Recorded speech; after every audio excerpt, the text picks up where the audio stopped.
மனிதர்கள் கவனிக்க வேண்டிய முக்கியமான உரிமை என்ன என்று சொன்னால், சொந்தம் பந்தம் அண்ணன் தம்பி இதுக்கு அடுத்தபடியாக நமக்கு நெருக்கமாக இருக்கிறது யார் என்று கேட்டால் பக்கத்து வீட்டுக்காரங்க. நம்ம வீட்டுக்கு அருகில் இந்த பக்கம் அந்த பக்கம் எதிர்த்தாப்புலையும் இருக்கிறாங்க இல்லையா. இந்த அண்டை வீட்டுக்காரர்களுக்கு இஸ்லாத்தில் ரொம்ப உரிமை வலியுறுத்தப்பட்டிருக்கிறது. ஏன்னு கேட்டால் அந்த உரிமை வலியுறுத்தப்பட்டதுடைய முக்கிய நோக்கமே நம்ம நிம்மதியாக இருக்கிறதுக்காகத்தான். பக்கத்து வீட்டுக்காரனோட பஞ்சாயத்து அறிஞ்சின்னு சொன்னால் நம்ம நிம்மதியாக வாழ முடியாது. அப்போ நமக்கு எல்லா வகையிலையும் உறுதுணையாக பக்கபலமாக பக்கத்து வீட்டுக்காரன் தான் இருக்க முடியும். நமக்கு ஏதாவது ஒரு நல்லது கெட்டது ஏற்பட்டது என்று சொன்னால் அதற்கு நாம் மட்டும் இருக்கிற நேரத்தில் ஏதாவது பிரச்சனை ஏற்பட்டால் நம்ம அண்டை வீட்டுக்காரன் அதுக்கு ஒத்துழைப்பாக இருந்தால் தான் நமக்கு நல்லது கெட்டதுக்கு அந்த அவங்க தக்க சமயத்தில் உதவிகள் பெற முடியும். இந்த மாதிரி ஒரு விஷயமா இருக்கிறதுனால பக்கத்து வீட்டுக்காரங்களை என்ன செய்யணும், நல்லபடியாக கவனித்து கொள்ள வேண்டும். அவங்க சின்ன சின்ன பிரச்சனைகள் வரும். யாரெல்லாம் பக்கத்தில் இருக்கிறாங்களோ அவங்களுக்கு மத்தியில் தான் பஞ்சாயத்துகள் வரும். அவன் வீடு நம்ம வீடு ஒட்டி இருக்குதுன்னு சொன்னால் அவன் வீட்டில் ஒரு ஆணி அடித்தா நமக்கு டிஸ்டர்ப் மாதிரி தெரியும். அவன் வீட்டில் உள்ள பிள்ளைகள் ஆட்டம் போட்டாங்கன்னு சொன்னால் நமக்கு இடைஞ்சல் மாதிரி தெரியும். ஆனால் நம்ம வீட்டு பிள்ளை ஆட்டம் போடும்போது அவனுக்கு இடைஞ்சல் மாதிரி தெரியும். அதை நம்ம விளங்குறது கிடையாது. நம்மளும் அதே மாதிரியான காரியத்தை அண்டை வீட்டுக்காரன் செய்யும் பொழுது நம்ம எதெல்லாம் டிஸ்டர்ப் ஆகுறோமோ அந்த மாதிரியான காரியத்தை நம்மளும் தான் செய்வோம். ஆனால் நம்ம செய்கிறது நமக்கு தெரியாது, அவனுக்கு தெரியும். அவன் செய்கிறது நமக்கு தெரியும். அப்போ இந்த மாதிரியான அடிப்படை வழங்கி கொள்ளாமல் அண்டை வீட்டுக்காரர்களோடு என்ன செய்கிறது, சின்ன ஒரு விஷயமாக வந்தாலும் சண்டைக்கு போய் விடுவது. குப்பை கொட்டுறதுல இருந்து பல விஷயங்கள் இருக்குது. எல்லாத்துலேயும் என்ன செய்யும், தகராறு சண்டை வந்து கொண்டே இருக்கும். அப்படி இல்லாமல் ஒருத்தருக்கு ஒருத்தர் அனுசரணையாக இருந்து கொண்டோம் என்று சொன்னால் நம்முடைய சில பிரச்சனைகளை அவங்க அட்ஜஸ்ட் பண்ணி போயிடுவாங்க. அவங்களுடைய பிரச்சனையை நாம் அட்ஜஸ்ட் பண்ணி போயிட்டோம் என்று சொன்னால் மனதுக்கு ரொம்ப நிம்மதியாக பிரச்சனை இல்லாத ஒரு வாழ்க்கை அமையும். அதனால் மார்க்கத்தில் இது எந்த அளவுக்கு வலியுறுத்தப்பட்டிருக்குன்னு சொன்னால், நபிகள் நாயகம் ஸல்லல்லாஹு அலைஹி வஸல்லம் சொல்கிறாங்க, வல்லாஹி லா யுமினு, அல்லாஹ்வின் மீது ஆணையாக ஒருவன் நம்பிக்கை கொண்டவனாக ஆக மாட்டான். வல்லாஹி லா யுமினு ரெண்டாவது தடவையும் சொல்கிறாங்க, அல்லாஹ்வின் மீது ஆணையாக ஒருவன் நம்பிக்கை கொண்டவனாக மாட்டான். வல்லாஹி லா யுமினு, அல்லாஹ் மேலே சத்தியமாக ஒருத்தன் மூமின் ஆக மாட்டான் அப்படின்னு சொல்கிறாங்க. யாருன்னு சொல்லாமல் சஸ்பென்ஸாக சொல்கிறாங்க ரசூல் ஸல்லல்லாஹு அலைஹி வஸல்லம். அப்போ கீழே ரசூல்லாட்ட கேட்கப்படுது, ஒமன் யா ரசூலல்லாஹ், அல்லாஹ்வுடைய தூதர் யாரை பற்றி நீங்கள் சொல்கிறீங்க, யார் மூமின் ஆக மாட்டானுங்கிறீங்க அப்படின்னு சொல்லி நபிகள் நாயகம் ஸல்லல்லாஹு அலைஹி வஸல்லம் அவங்கள்ட்ட சஹாபாக்கள் கேள்வி கேட்குறாங்க.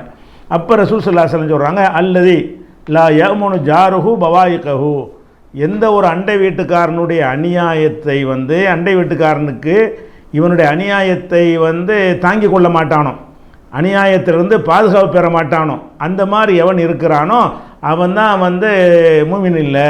அதான் என்னுடைய அநியாயத்திலிருந்து அண்டை வீட்டுக்காரன் பாதுகாப்பாக இல்லை, அவனுடைய அநியாயத்திலிருந்து நான் பாதுகாப்பாக இல்லை, அவன் எனக்கு என்னவோ அநியாயம் பண்ணிக்கிட்டே இருக்கிறான்.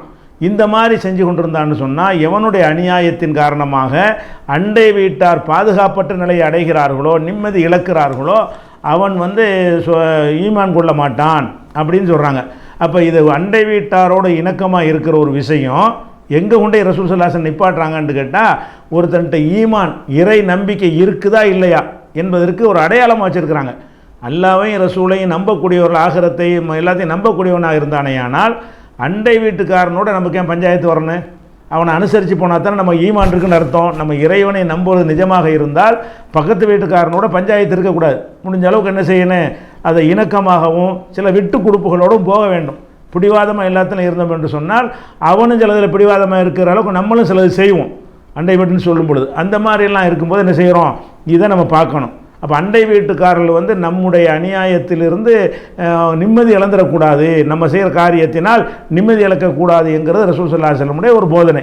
இன்றைக்கு நம்ம என்ன செய்கிறோம், வீட்டில் குப்பையை கூட்டுவோம், குப்பையை கூட்டி கொண்டு போய் யாரும் பார்க்காத நேரமாக பார்த்து பக்கத்து வீட்டுக்காரன் வாசலில் போட்டு வந்துடுவோம். நம்ம வீட்டு வாசலில் போட மாட்டோம். குப்பை தொட்டி இருக்குது, அதுக்கு முறையாக போய் போடணும். அல்லது வீட்டில் வச்சுருந்து குப்பை எடுக்க ஆளுக்கு வரும்போது கொடுக்கணும். இது சரியான முறை. அப்படி இல்லைன்னா நீ போட்டு தான் அவன் கூட வீட்டு வாசலில் கொண்டே போடு. ஆனால் என்ன செய்வாங்கன்னு கேட்டால் பக்கத்து வீட்டுக்காரன் வாசலில் கொண்டே கூட்டிகிட்டு வந்துடுவாங்க. அப்போ இதில் என்ன ஆகும், யார் கூட்டினான்னு சொல்லி அது பெண்கள் பிரச்சனை ஆகிடுச்சின்னு சொன்னால் ரொம்ப அசிங்கமான பாரதூரமான வார்த்தைகளை கொண்டு ஒருத்தருக்கு ஒருத்தர் ஏசிக்கொள்ளக்கூடிய நிலைமைகள்லாம் ஏற்படுகிறது. இதெல்லாம் அநியாயம் தானே. அண்டை வீட்டுக்காரன் மீன் கழுவுன தண்ணீரை கொண்டே பக்கத்து வீட்டில் ஊற்றிட்டு வந்துடுவாங்க. அப்போ அவன் வீட்டு நாட்டு நம்ம வீடு சுத்தமாக இருக்கணுமா, நம்ம வீடு மட்டும் சுத்தமாக இருக்கணும், அடுத்த வீடு நாசமாக போகணுங்கிறதுக்காக வேண்டி நம்முடைய கழிவுகளை கொண்டு போய் பக்கத்து வீட்டுக்காரனை ஏற்று வீட்டுக்காரனில் கொண்டு போய் கொட்டுறதுங்கிறது இருக்க, இதை நாடு முழுவதும் இருக்கிறத பார்க்குறோம். இந்து முஸ்லீம் கிறிஸ்தவன் மத வேறுபாடு இல்லாமல் எல்லா மனுஷட்டும் இந்த நோய் இருக்கிற என்ன நோய் இருக்கிறது என்று கேட்டால் தன் வீட்டை சுத்தமாக வைத்துக்கொள்ள வேண்டும் என்பதற்காக தன் வீட்டு கழிவுகளை கொண்டு போய் அடுத்தவர் வீட்டு வாசலில் கொண்டு போய் கொட்டுறது என்பது அது எவ்வளோ பெரிய அநியாயம் இது. அப்போ எவ்வளோ நிம்மதியின்மை அவங்களுக்கு ஏற்படும். இப்படி ஒருத்தன் இருந்தாண்டா ஒரு முஸ்லீமாக இருந்து இப்படி செய்யக்கூடாது. மற்றவன் செஞ்சுட்டு போகிறான், அவனுக்கு சட்டத்திட்டங்கள் இல்லாமல் இருக்கலாம்.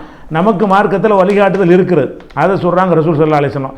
அதே மாதிரி இது 6016வது ஹதீஸு புகாரி. அதே மாதிரி 6018வது ஹதீஸ் அதுவும் புகாரி தான். ரசூல் ஸல்லல்லாஹு அலைஹி சொல்கிறாங்க, மன்கான யூமின் பில்லாஹி வல் யௌமில் ஆஹிரி, யார் ஒருத்தன் அல்லாஹ்வையும் ஆகிரத்தையும் அல்லாஹ்வையும் இறுதி நாளையும் நம்புகிறானோ அவன் ஃபலா யூதி ஜாரஹு, அவன் அண்டை வீட்டுக்காரனுக்கு தொல்லை தர வேண்டாம். அதான் அண்டை வீட்டுக்காரனுக்கு தொல்லை தருவது அல்லாஹ்வையும் ஆகிரத்தையும் நம்புவதற்கு எதிரானது. எவன் அண்டை வீட்டுக்காரனை தொந்தரவு கொடுத்துக்கிட்டே இருக்கிறானோ அவன் அல்லாஹ்வையும் நம்பலை, ஆகிரத்தையும் நம்பலை, மறுமை நாள் ஒன்று இருக்குன்னு நம்பவில்லை. அப்போ நம்ம தொழுகிறோம், நோன்பு வைக்கிறோம், இதில் தான் ஈமான்னு விளங்கி வச்சுட்டு இருக்கிறோம். நம்ம தான் கரெக்டாக தொழுகிறோமே, நோம்புலாம் கரெக்டாக வைக்கிறோமே, தான தர்மம்லாம் எல்லாம் கொடுக்குறீங்க. அதெல்லாம் இறைவனுக்காக நீங்கள் செய்கிறதுக்கு அடையாளம் என்னன்னு கேட்டால், இறைவன் சொன்னான் என்பதற்காக வேண்டி இந்த அண்டை வீட்டார் விஷயத்திலையும் நீங்கள் என்ன செய்யணும், நம்மால் யாருக்கும் தொல்லை வந்துடக்கூடாது, பக்கத்து வீட்டுக்காரனுக்கு நம்மளால் எந்த ஒரு டிஸ்டர்பும் வரக்கூடாது என்று நடந்து கொள்ள வேண்டும். அதான் சொல்கிறாங்க, மன்கான யூமின் பில்லாஹி வல் யௌமில் ஆஹிரி, அல்லாஹ்வையும் ஆகிரத்தையும் யார் நம்புகிறான் அவன் ஃபலா யூதி ஜாரஹு, அவன் அண்டை வீட்டுக்காரனுக்கு தொல்லை தர வேண்டாம் அப்படின்னு சொல்கிறாங்க. அப்போ அண்டை வீட்டுக்காரனுக்கு யாராவது தொல்லை தந்தாங்கன்னா அது அளவு என்னவாகுது, அல்லாஹ்வையும் இவன் நம்பலை, ஆகிரத்தில் நம்பலை. இவ்வளோ கடும் வார்த்தை. சின்ன விஷயமாக இந்த அண்டை வீட்டார் உரிமை சொல்லித்தரப்படவில்லை, பயங்கரமான ஒரு விஷயமாக. ஒரு தரத்தில் அறவே ஈமான் இல்லைங்கிறாங்க. அந்த ஈமானு கூட ஏதாவது வியாக்கியானம் கொடுத்துட்டு போகலான்னு நினச்சோம்னு சொன்னால் அதில் நிஜமாக ஈமானை தான் சொல்கிறாங்க. இந்த ஹதீஸில் அல்லாஹ்வையும் ஆகிரத்தையும் அல்லாண்டு ஒருத்தருக்கான்னு நினச்சேன்னு சொன்னால் மறுமையில் எல்லாத்தையும் நல்லா எழுப்பி கேள்வி கேட்பான்ங்கிற ஒரு அச்சம் உனக்கு இருக்கும் என்று சொன்னால் அண்டை வீட்டுக்காரனுக்கு துன்புறுத்தாத, தொல்லை கொடுக்காத, எந்த வகையில் அவனுக்கு இடைஞ்சல் பண்ணாத அப்படின்னு சொல்லி அவன் தான் எல்லாத்துக்கும் ஒன்று நிற்க போகிறான் அப்படிங்கிற ஒரு வகையில் இந்த போதனை செய்யப்படுது. அதுபோக இன்னொரு ஹதீஸில் சொல்கிறாங்க, முஸ்லீமில் வரக்கூடிய ஹதீஸு, லா எதுகுல் ஜன்னத்தை மல்லா யாமுனு ஜாருஹு பவாயிகஹு, யாருடைய அநியாயங்களிலிருந்து அண்டை வீட்டுக்காரன் பாதுகாப்பு பெறவில்லையோ அவன் சொர்க்கத்துக்கு போக மாட்டான். அப்போ என்னுடைய ஒரு அநியாயத்தினால் அண்டை வீட்டுக்காரன் பாதுகாப்பு பெறலைன்னா அதனால் தொல்லைப்படுத்தப்படுறான் என்று சொன்னால் அப்போ நான் சொர்க்கம் போக முடியாது. அப்போ சொர்க்கத்திற்கு செல்வதற்குரிய, சொர்க்கத்துக்குன்னா கடைசியில் போயிடுவாங்க, யாராக இருந்தாலும் ஈமான் இருந்தால் கடைசியாக போயிடுவாங்க. எடுத்த எடுப்பிலே தான் நம்ம போகணும் சொர்க்கத்துக்கு. எடுத்த எடுப்பிலே போவதாக இருந்தால் இந்த மாதிரியான விஷயங்களில் இருந்தும் தவிர்த்து கொள்ள வேண்டும். அப்போ லா எதுகுலுல் ஜன்னத்தை, சொர்க்கத்திற்கு நுழைய மாட்டான். மல்லா யாமனு ஜாருஹு, யாருடைய அண்டை வீட்டுக்காரன் பயமற்று இருப்பானோ, பவாய்கஹு, இவனுடைய அநியாயத்திலிருந்து அண்டை வீட்டுக்காரன் பயத்தோடு இருப்பானோ, அப்படிப்பட்ட ஒருத்தன் சொர்க்கத்திற்கு போக முடியாது. அப்போ சொர்க்கத்திற்கு செல்வதற்குரிய காரியங்கள் எவ்வளோ இருக்கிறது. ரமலான் மாதத்தில் எவ்வளோ நல்ல நல்ல காரியங்கள்லாம் செய்கிறோம். எதற்காக செய்கிறோம்? ஊரடங்கு போட்டால் கூட அதுக்குள்ள அந்த இடைஞ்சலையும் தாங்கி கொண்டு பல நல்ல காரியங்களை செய்கிறோம். எதற்காக? ஆகிரத்தில் ஜெயிக்கணும், மறுமையில் வெற்றி பெறணும், சொர்க்கத்துக்கு போகணும். இந்த ஒரு நோக்கத்திற்காக நம்ம செய்யும் பொழுது நம்ம எது அறியாமல் இருக்கிறோம் என்று சொன்னால் நம்முடைய வேறு வேறு செயல்களினாலையும் இந்த சொர்க்கத்துக்கு செல்லக்கூடிய வாசல் அடைபடும். வேறு வேறு காரணங்கள் வணக்க வழிபாடுகளை கொண்டு மாத்திரம் நம்ம சொர்க்கத்தில் நுழைந்து விட முடியாது. அப்படிங்கிறதுக்கு ஒரு இலக்கணமாக இந்த ஒரு விஷயம், இந்த உரிமை, அண்டை வீட்டாருடைய உரிமை அடங்கி இருக்கிறது. அதே மாதிரி ரசூல் ஸல்லல்லாஹு அலைஹி சொல்கிறாங்க, அப்போ அண்டை வீட்டாருக்கு தொல்லை படக்கூடாதுன்னா என்னதுக்கு என்ன அளவுகோல் அது எந்த மாதிரி அதை எடுத்துக்கொள்வது, தொல்லை தரக்கூடாது என்பதை எப்படி நம்ம விளங்கிக் கொள்வது என்பதையும் நபிகள் நாயகம் ஸல்லல்லாஹு அலைஹி வஸல்லம் தெளிவுபடுத்தியிருக்கிறார்கள். இது முஸ்லீமில் வரக்கூடிய ஒரு ஹதீஸ். என்ன சொல்கிறாங்கன்னு கேட்டால், லா யுமின் அஹதுக்கும் ஹத்தா யுஹிப்பலி அஹிஹி, தன் சகோதரனுக்கு, அவுலி ஜாரிஹி, அண்டை வீட்டுக்காரனுக்கு, தன்னுடைய அண்டை வீட்டுக்காரனுக்கு மா யுஹிப்புலி நப்சிஹி, தனக்கு எதை விரும்புகிறானோ அதை விரும்பணும். எனக்கு அவன் என்னவெல்லாம் செஞ்சால் பிடிக்காதுன்னு நினைக்கிறியோ அதை அவனுக்கு நீ செய்யாத. அவன் உன்னிடத்தில் எப்படி நடந்தால் நல்லா இருக்குன்னு நீ விரும்புகிறாயோ அது மாதிரி நீ அவன்கிட்ட நடந்துக்க. அப்போ அண்டை வீட்டுக்காரன் எப்படி நடக்குது என்று சொன்னால் நீ உன்னை அந்த இடத்துல வச்சுக்க. உன் அண்டை வீட்டுக்காரன் என்னென்ன காரியத்தை செஞ்சால் உனக்கு கோபம் வரும், என்னென்ன காரியத்தை செஞ்சால் உனக்கு ஆத்திரம் வரும், என்னென்ன காரியத்தை செஞ்சால் உனக்கு மன நிறைவு வரும் அப்படின்னு உனக்கு தெரியத்தானே செய்யுது. இந்த அண்டை வீட்டுக்காரன் நம்மள்கிட்ட இப்படிலாம் நடந்தால் நல்லா இருக்குமே அப்படி நீ நட. அண்டை வீட்டுக்காரன் உன்னிடத்தில் எப்படி நடந்தால் உனக்கு மனநிறைவு ஏற்படுமோ அந்த இடத்தில் உன்னை வைத்து பார்த்தீங்கன்னா நீ என்ன செய்வ, சரியாக மாறிக்கிடுவ. அப்போ என்ன செய்கிறோம், நம்ம ஒரு இடத்துல உடனே குப்பையை கொட்டுறோமா, அவள் செய்யும்போது என்ன செய்யணும் யோசிக்கணும். இந்த வேலையை அவன் நமக்கு செஞ்சால் நம்ம எப்படி இருப்போம்? நம்ம கொண்டே வாசலில் கொண்டு குப்பையை கொட்டிட்டு வந்துடுறோம். குப்பையை கொட்டும்போது நம்ம யோசிக்கணும், அவன் நாளைக்கு இதே குப்பை எடுத்துகிட்டு வந்து நம்ம வீட்டு வாசலில் கொண்டு போய் போட்டான்னா நமக்கு இந்த மாதிரி இருக்கும், அது ஏற்றுக்கிற மாட்டோம்ல. அப்போ செய்யக்கூடாது. ஒவ்வொரு விஷயத்துலையும் அவன் நமக்கு எதை செய்தால் நமக்கு கோபம் வருமோ அந்த மாதிரி செய்யக்கூடாது. அதே மாதிரி அண்டை வீட்டில் இருப்போம், இருந்தால் என்ன செய்வாங்க, ஒரு வீட்டில் வந்து நோயாளிகள் இருப்பாங்க, பிள்ளைகள் படிக்க போகிற பரீட்சைக்கு படித்து கொண்டிருக்கிற பிள்ளைகள் விழித்து படித்து கொண்டிருப்பார்கள், சின்ன குழந்தைகள் தொட்டில் தூங்கிட்டு இருப்பாங்க. அண்டை வீட்டுக்காரர் வந்து ஸ்பீக்கர் அலற விடுவாங்க. அவன் வீட்டில் ஒரு விசேஷம் வந்தாலும் சரி, சும்மா வந்தாலும் சரி, ஸ்பீக்கரை போட்டு என்ன செய்வான், அலற விடுவான். சும்மா வீட்டுக்குள்ளே என்ன செய்கிறது, இளைஞர்களுக்கு கொண்டாடத்துக்காக வேண்டி அதிகமான சத்தத்தோடு ஆடல் பாடல்னு பண்ணுறீங்க. உங்களுக்கு பிரச்சனை இல்லை, உங்களுக்கு ஏதோ விசேஷம், உங்களுக்கு ஏதோ சந்தோஷம்னு கொண்டாடிக்கிட்டு இருக்கிறீங்க. இது வந்து அவனுக்கு டிஸ்டர்ப் ஆகாமல் இருக்க ஆகாதா? உன் வீட்டில் இந்த மாதிரி ஒரு வயோதிகர் வந்து நோய்வாய்ப்படுக்கையில் இருக்கும் பொழுது, உன் வீட்டில் ஒரு கை குழந்தை தூங்காமல் முடிச்சுக்கிட்டு சிரமப்பட்டு கொண்டு இருக்கும் பொழுது, உன் வீட்டில் ஒரு பிள்ளைகள் வந்து பரீட்சைக்கு படித்து கொண்டு இருக்கக்கூடிய நேரத்தில் அப்போ பக்கத்தில் வீட்டுக்காரன் இதே மாதிரி செஞ்சால் நீ ஒத்துக்குருவியா? உனக்கு பாதிக்கும்ல. அப்போ எல்லாத்துலையும் என்ன பார்க்கணும்னு கேட்டால், அவன் நிலையில் நாம் இருந்தால் இதை ஒத்துக்கொள்வோமா? ஒத்துக்கொள்ள மாட்டோம்னா நீ செய்யாத, நீ செய்யாட்டி அவனும் செய்ய மாட்டான். அப்படி பரஸ்பரம் சரியாக வந்துடும், ரெண்டு பேரும் சரியாக வந்துடும். அவனுக்கு ஏற்றவாறு நாமளும், நமக்கு ஏற்றவாறு அவனும் நடந்து கொள்ளலாம். அதில் அழகாகவே பேசலாம். இந்த பாருங்கள், நமக்குள்ளே வந்து அண்டை வீடாக இருக்கிறோம், நான் உங்களுக்கு டிஸ்டர்ப் ஆகிற எதையும் நான் செய்ய வேணாம், எனக்கு டிஸ்டர்ப் ஆகிற நீங்கள் செய்ய வேணாம், நம்ம சகோதரலாக இருப்போம்னு சொல்லி பேச்சுவார்த்தை நடத்தி கூட இதை செய்யலாமே. அப்போ இந்த அண்டை வீட்டாரை தொல்லைப்படுத்துறதுக்குரிய இலக்கணம் என்னன்னு சொன்னால், அந்த இடத்தில் நம்மை வைத்து பார்க்க வேண்டும். நம்மிடத்தில் அண்டை வீட்டுக்காரன் எப்படி நடக்க வேண்டும் என்று நம்ம விரும்புகிறோமோ, ஆசைப்படுகிறோமோ, அதே மாதிரி அண்டை வீட்டுக்காரன் நாம் நடந்த பஞ்சாயத்து முடிவு வச்சு இப்படின்னு ரசூல் ஸல்லல்லாஹு அலைஹி வஸல்லம் என்ன செய்கிறாங்க சொல்கிறாங்க. அப்போ இது முஸ்லீமில் வரக்கூடிய ஹதீஸ். இன்னொரு ஹதீஸில் வந்து ரசூல் ஸல்லல்லாஹு அலைஹி வஸல்லம் அவங்கள்ட்ட வந்து ஒரு மனிதர் வந்து 2 பெண்களை பற்றி ஒரு கேள்வி கேட்குறார். என்ன கேள்வி கேட்குறாருன்னு கேட்டால், இன்ன ஃபுலானத்தன் இதுக்குர் மின் கசரத்தி சலாத்திஹா ஓ சியாமிஹா ஓ சதகத்திஹா. ஒரு பெண் இருக்கிறார், அவர் வந்து ரொம்ப அதிகமாக தொழுகிறார், அதிகமாக நோன்புலாம் நொறுக்கிறார், அதிகமாக தான தர்மம்லாம் செய்கிறார். கைர அன்னஹா தூதி ஜீரானஹா பிலிசானிஹா. ஆனால் தன் பக்கத்து வீட்டு ஆட்களை வந்து தன்னுடைய நாவினால் தொல்லை போடுறே தண்டை, திட்டு, சாபம், இந்த மாதிரி என்ன சார் அண்டை வீட்டுக்காரங்களோட பஞ்சாயத்து பண்ணிக்கிட்டே இருக்கிறான். ஆனால் ஒரு வக்து தொழுகை விடுறதில்லை, நோம்புலாம் வைக்கிறான், சதக்கா தான தர்மம்லாம் வர்றவங்களும் அள்ளி கொடுக்குறான், அண்டை வீட்டுக்காரனை எதிரியாக பார்க்குறான். அப்போ அது தான தர்மங்கள் இப்படி கேட்குறாங்க. சஹாபாக்கள் வந்து ரசூலுல்லாஹ்ட்ட கேட்குறாங்க, அல்லாஹ்வுடைய தூதரே, இப்படி ஒரு பெண் இருக்கிறாள், எந்த மாதிரி பெண்ணு? அவள் நல்லா தொழுகிறாள், அதை நோன்பு வைக்கிறாள், சதக்கா செய்கிறாள். கைர அன்னஹா தூதி ஜீரானஹா பிலிசானிஹா. தன் அண்டை வீட்டுக்கார ஆட்களை வந்து நாவினால் தொல்லைப்படுத்துகிறாளே, இப்படிப்பட்ட ஒரு பெண்ணை பற்றி என்ன தீர்ப்பு? ரசூலுல்லாஹ் சொல்கிறாங்க, ஹிய ஃபின்னார், அவள் நரகவாசி. யார்? தொழுகிறவ, நோன்பு வைக்கிறவ, தான தர்மம் செய்கிறவ, அதெல்லாம் செஞ்சால் கூட உன் பக்கத்து வீட்டுக்காரனை உனக்கு அனுசரிக்க முடியலைன்னா நான் எதுக்கூட உன்னை அனுசரிக்கணுன்ற மாட்டான். அல்லா நம்முடைய எத்தனை விஷயங்கள் அனுசரிக்கிறான், நம்முடைய எத்தனை தவறுகளை வந்து படான்னு விட்டு போயிடுறான். அவனை மன்னித்து அலட்சியப்படுத்தக்கூடிய ரப்புல் ஆலமீன் இருக்கும் பொழுது நீ உன் அண்டை வீட்டுக்காரன்ட்ட சில முன்னப்பின இருந்தால் கூட சகித்து போக முடியலைன்னு சொன்னால் உனக்கு என்ன இருக்குது? அப்போ அண்டை வீட்டுக்காரன் நாவுனால் ஒரு அடிக்கிறது உதைக்கிறது கிடையாது. இந்த பொம்பளை செஞ்ச வேலை என்ன? நாவினால் தொல்லைப்படுத்துவது, ஏதாவது ஒன்று தான் வரைஞ்சி கட்டிட்டு சண்டைக்கு போயிடுறது. இப்படி ஒரு பெண்ணை இருந்து கொண்டு அதே நேரத்தில் தொழுகை இபாதத்து எல்லாம் இருந்துச்சுன்னு சொன்னால் இவங்க நல்ல பெண்ணுங்கிற ஒரு அந்தஸ்துக்கு வரமாட்டாங்க. இவங்க யார் இந்த பெண்ணு? ஹிய ஃபின்னார், அவள் நரகத்திற்கு செல்வாள் என்று ரசூல் ஸல்லல்லாஹு அலைஹி வஸல்லம் சொல்கிறாங்க. அப்போ சஹாபாக்கள் மறுபடி கேட்குறாங்க, அல்லாஹ்வுடைய தூதரே, இன்னொரு பெண் இருக்கிறாள், அவள் வந்து நோம்புலாம் கம்மியாக தான் நோம்பு நோற்பாள், எப்போவாச்சும் நோம்பு வைப்பா, தான தர்ம தொழுகை மட்டும், தொழுகைங்க வந்து கடமையான தொழுகையை தொழுவா, கூட குறையெல்லாம் செய்கிறதில்லை. ஒரு பெண் இருக்கிறாள், குறைவான நோன்பு, குறைவான தான தர்மம், குறைவான தொழுகை, குறைவானதுன்னா கடமையோடு குறைக்க முடியாதுல்ல, உபரியான தொழுகைகள்லாம் இல்லை, அந்த அளவுக்கு தான் ஒரு பெண் இருக்கிறாள். அதே நேரத்தில் வந்து அந்த விதமான ஒரு தொல்லையும் உலா தூதி ஜீரானகா பிலிசானிகா, தன்னுடைய நாவை கொண்டு சொந்தங்களுக்கு எந்த ஒரு தொந்தரவும் கொடுக்க மாட்டேன்னு நினைக்கிறார். இவளை பற்றி என்ன சொல்கிறீங்க என்று கேட்கும் பொழுது ஹியஃபில் ஜன்னா, அவள் சொர்க்கத்துக்கு போவாள்.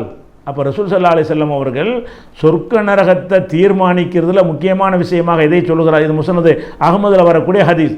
அப்போ இது தீர்மானிக்கக்கூடிய விஷயமாக எதை சொல்கிறாங்க ரசூல் ஸல்லல்லாஹு அலைஹி வஸல்லம்? இதை சொல்கிறாங்க. நிஜமாக ஒரு பெண் இருந்தாங்களா இல்லையாங்கிறது இல்லை, ஒரு பெண் இப்படி இருந்தால் என்னன்னு கேள்வி. கேள்வி என்னென்னா, 2 பெண்களை பற்றி கேட்குறாங்க. அந்த மாதிரி 2 பெண் இருந்தும் இருக்கலாம், அப்படி இருந்தால் என்ன என்பதற்காக கேள்வி கேட்டிருக்கலாம். அந்த கேள்வியில் என்ன கேட்குறாங்கன்னு கேட்டால், தொழுகை நோன்பு சதக்கா நல்லா நிறைய செய்கிறாள், ஆனால் பக்கத்து வீட்டுக்காரங்களுக்கு துன்புறுத்துகிறாள். வேற ஒரு குற்றத்தை அங்கே சொல்லி காட்டலை, வேற ஒரு தீமையான காரியங்கள் அந்த பெண்ணு செஞ்சதாகவெல்லாம் ரசூலுல்லாஹ்ட்ட கேள்வி கேட்கலை. ஒரு விஷயத்தான் சொல்லி காட்டுறாங்க, எல்லாம் கரெக்டாக இருக்கிறான். ஆனால் அண்டை வீட்டுக்கு அது அண்டை வீட்டுக்காரனுக்கு தொல்லை கொடுக்குறாள்ன்ற உடனே நரகத்துக்கு போவாள் என்று சொன்னால் என்ன அர்த்தம்? அது எவ்வளோ பெரிய முக்கியமான ஒரு விஷயம். அப்போ இதில் வந்து நம்ம ரொம்ப இந்த நவீன உலகத்தில் நீங்கள் பார்த்தீங்கன்னா அண்டை வீட்டுக்காரன் யாருன்னு கூட தெரியாதுங்க. அப்படி தான் நம்ம உலகம் மாறிப்போச்சு. பெரிய பெரிய நகரங்களுக்கு வந்தீங்கன்னா பக்கத்து வீட்டில் யார் இருக்கா, எத்தனை பேர் இருக்கா, அந்த மாதிரி விஷயங்களும் தெரியாத அளவுக்கு அண்டை வீட்டுக்காரரோட நம்முடைய விஷயங்கள் போய் கொண்டிருக்கிறது. அப்போ குறைவான வணக்க வழிபாடுகள் செஞ்சால் கூட இதில் மட்டும் நம்ம கரெக்டாக இருந்துட்டோம் என்றால் சொர்க்கத்தை சேர்த்துறேன். நம்ம தொழுகணும்லாம் கம்மியாக தொழுகிறோம், ஜக்காத்தெல்லாம் ஜாஸ்தியாக கொடுக்குறதில்ல, சின்ன சின்ன தர்மம் செஞ்சுக்கிறோம்.